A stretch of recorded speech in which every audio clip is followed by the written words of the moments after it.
ในตอนบ่ายวันที่25เมษายน2025นี้ที่ห้องรับแขกกระทรวงป้องกันความสงบสหายพลเอกวิไลลาภคำฟงกรรมการกรมการเมืองศูนย์กลางภาครองนายกรัฐมนตรีกระทรวงป้องกันความสงบพร้อมด้วยคณะได้ต้อนรับการเข้าเยี่ยมพบปะของสหายพลเอกเลืองตามกวงกรรมการกรมการเมืองศูนย์กลางภาครัฐมนตรีกระทรวงป้องกันความสงบสาธารณรัฐสังคมนิยมเวียดนามพร้อมด้วยคณะในโอกาสได้ติดตามสหายเหลืองเกืองประธานประเทศแห่งสาธารณรัฐสังคมนิยมเวียดนามที่เดินทางมาเยี่ยมยามสาธารณรัฐประชาธิปไตยประชาชนลาวอย่างเป็นทางการระหว่างวันที่23หาวันที่25เมษายน2025นี้ในโอกาสที่มีความหมายความสำคัญสหายพลเอกวิไลลาภคำฟงได้กล่าวต้อนรับอย่างอบอุ่นซึ่งสหายได้กล่าวว่ากำลังป้องกันความสงบลาวรู้สึกภาคภูมิใจและเป็นเกียรติอย่างสูง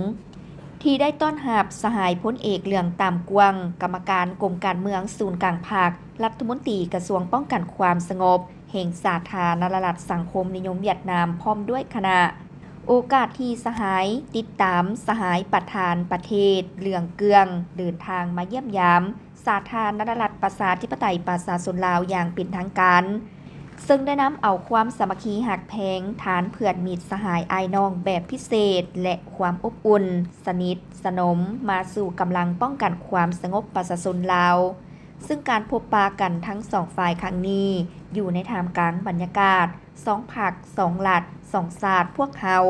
พวมจัดตั้งพันขยายมาตีกองประชุมใหญ่ท้ายสมัยครั้งที่11ของพรรคประชาชนปฏิวัติลาวและมติกองประชุมใหญ่ท้ายสมัยครั้งที่13ของพรรคคอมมิวนิสต์เวียดนามอย่างเป็นขบวนฝุดฟื้นและร่วมเฉลิมฉลองระลึกวันสำคัญของสองชาติในปี 2025 ข้าพเจ้าขอแสดงความขอบใจอย่างสูงต่อคำเว้าจบงามของสหายรัฐมนตรีที่มีต่อภาครัฐกำลังป้องกันความสงบประชาชนลาวก็คือสายพัวพันมิตรภาพความสามัคคีพิเศษและการหัวมือหอบด้านระหว่างสองชาติลาวเวียดนามกำลังป้องกันความสงบประชาชนลาวเวลาใด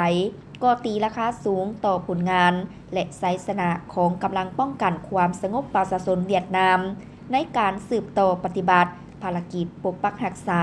และสร้างสรรค์ประเทศชาติรับประกันเสถียรภาพทางด้านการเมืองการพัฒนาเศรษฐกิจสังคมการขยายตัวอย่างต่อเนื่องสังคมมีความเป็นระเบียบเรียบร้อยบทบาทอิทธิพลของเวียดนามเว้ารวมเว้าเฉพาะของกำลังป้องกันความสงบประชาชนเวียดนามนับมือโดดเด่นในเวทีภาคพื้นและสากลพร้อมนี้ทั้งสองฝ่ายได้แจ้งบางสภาพในการจัดตั้งปฏิบัติแผนการหัวมือของสองกระทรวงป้องกันความสงบลาวและกระทรวงป้องกันความสงบเวียดนามภายหลังที่ได้ลงนามร่วมกันอยู่นครหลวงฮานอยในเดือนมังกรปี 2025 ที่ผ่านมาเป็นต้นการพัวพันหัวมือระหว่างสองกระทรวงป้องกันความสงบลาวเวียดนามการหัวมือด้านพลาธิการเทคนิคการหัวมือในขอบเขตป้องกันความสงบทางด้านการเมืองการหัวมือในการปกปักรักษาความเป็นระเบียบเรียบร้อยของสังคม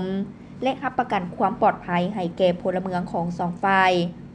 การร่วมมือป้องกันความสงบความเป็นระเบียบเรียบร้อยระหว่างบรรดาแขวงมีชายแดนติดจอดและบรรดาแขวงนครแฮกเซียวการร่วมมือด้านเวียกงานก่อสร้างกำลังและเชื่อมั่นว่าการปกปักรักษาหารือกันครั้งนี้จะเป็นขีดหมายอันดีในการสืบต่อพันขยายเนื้อในสัญญาต่างๆระหว่างสองพรรคสองรัฐบาลลาวเวียดนามก็คือการพันขยายสัญญาร่วมมือประจำปีระหว่างสองกระทรวงเพื่อเป็นการประกอบส่วนเข้าในการเพิ่มพูนคูณสร้างสายพัวพันมิตรภาพความสามัคคีพิเศษและการร่วมมือหอบด้านระหว่างสองชาติสองกำลังป้องกันความสงบประชาชนลาวและเวียดนามให้นับมือแน่นแฟนและเจริญงอกงามยิ่งขึ้นในโอกาสที่มีความหมายความสำคัญนี้สหายพลเอกเหลืองตามกวงได้แสดงความขอบใจมายังสหายพลเอกวิไลลาภคำฟงรองนายกรัฐมนตรีกระทรวงป้องกันความสงบที่ได้ให้การต้อนรับอย่างอบอุ่นในการพบปะกันในครั้งนี้